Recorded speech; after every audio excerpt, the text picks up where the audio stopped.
انسان کی تعریف سے زیادہ اس کی خامیاں اسے ہنرمند بناتی ہیں۔ بہترین فیصلہ چاہتے ہو تو سب کچھ اللہ پہ چھوڑ دو۔ کسی غریب کو تنگ مت کرنا۔ تیری طاقت پیسہ ہے، اس کی طاقت اللہ ہے۔ انسان سب کچھ بھول سکتا ہے سوائے ان لمحوں کے جب اسے اپنوں کی ضرورت تھی اور وہ دستیاب نہیں تھے۔ بے شک اللہ نے جہنم کو ہمارے لیے بنایا، ہم نے خود اپنے اعمال سے جہنم کو اپنا بنا لیا۔ جو دوسروں کو عزت دیتا ہے اصل میں وہ خود عزت دار ہوتا ہے، کیونکہ انسان دوسروں کو وہی دیتا ہے جو اس کے پاس ہوتا ہے۔ تعلق بھی رزق کی طرح ہوتا ہے، بد نیتی آ جائے تو برکت ختم ہو جاتی ہے۔ آپ کبھی ناکام نہیں ہوتے جب تک آپ کوشش کرنا نہیں چھوڑتے۔ نصیحت کیجیے مگر شرمندہ مت کیجیے۔ مقصد دستک دینا ہوتا ہے، دروازہ توڑنا نہیں۔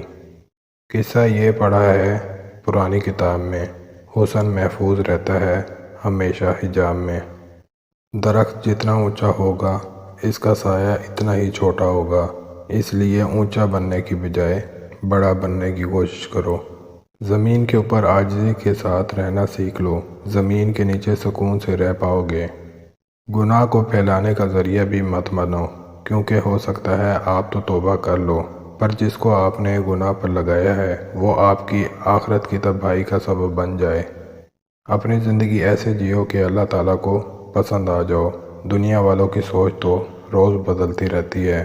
مصروف زندگی نماز کو مشکل بنا دیتی ہے، لیکن نماز مصروف زندگی کو بھی آسان بنا دیتی ہے۔ انسان کا دل توڑنے والا شخص اللہ کی تلاش نہیں کر سکتا۔ انسان کی اصل موت تب ہوتی ہے جب وہ کسی کے دل سے نکلتا ہے۔ انسانیت بہت بڑا خزانہ ہے، اسے لباس میں نہیں انسان میں تلاش کرو۔